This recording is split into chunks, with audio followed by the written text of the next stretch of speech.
Hey guys, it's Alice Adams. Welcome to entry 2 of my tattoo diaries. So today, as you can tell from the title of this video, I'll be talking about my Nightmare Before Christmas half sleeve. I'll start by giving you a closer look at it.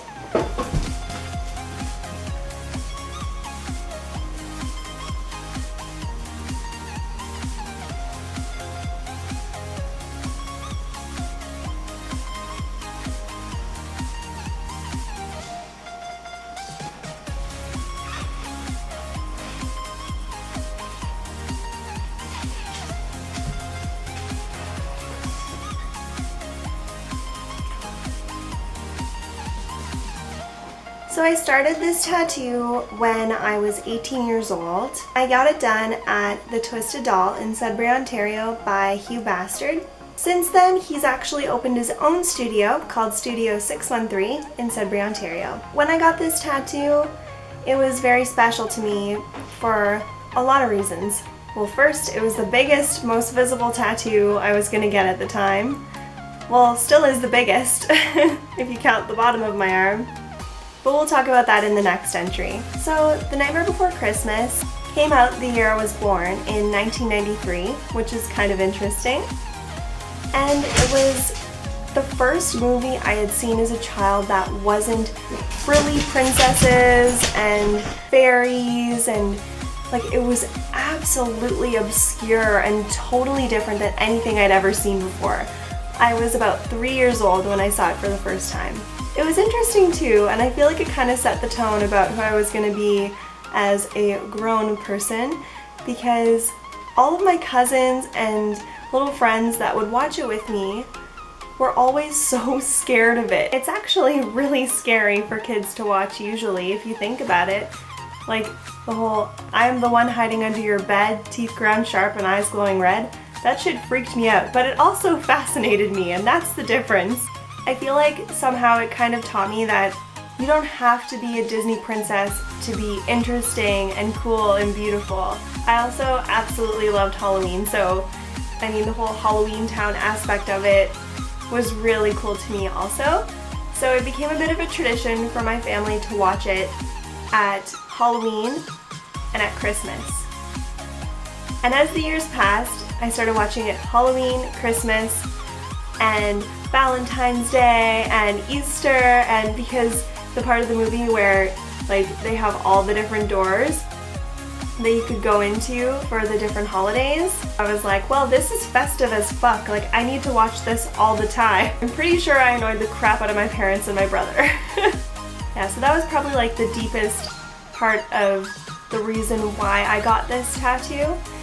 Because I was 18 though, I thought that I only wanted a half sleeve. I thought that I could only commit to a half sleeve, hence like the border, of pumpkins all the way around. Like I just wanted a half sleeve because I could cover it up if I wanted to.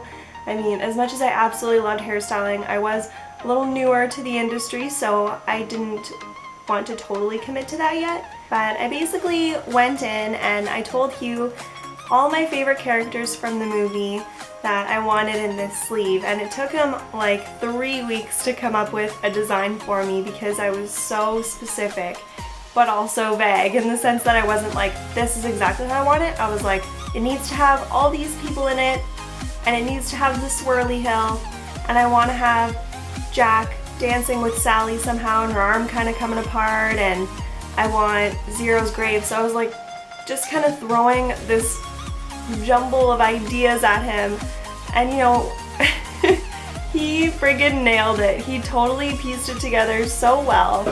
So well. I'm so happy with it.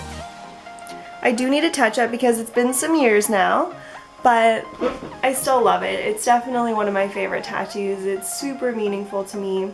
And contrary to popular belief, I fell in love with The Nightmare Before Christmas and just all of Tim Burton's work as a whole when I was very young, not when especially Jack Skellington became like this icon for emo around 2006 or 2007. That's not what made me fall in love with The Nightmare Before Christmas, and if that's what made you fall in love with it, hey, good on you, but a lot of people think that about me, and so I just wanted to clarify that this goes back a long time for me, and it's actually a really big deal to me, and it's very meaningful. I'm gonna post a photo now of a collage that I made after it was freshly finished.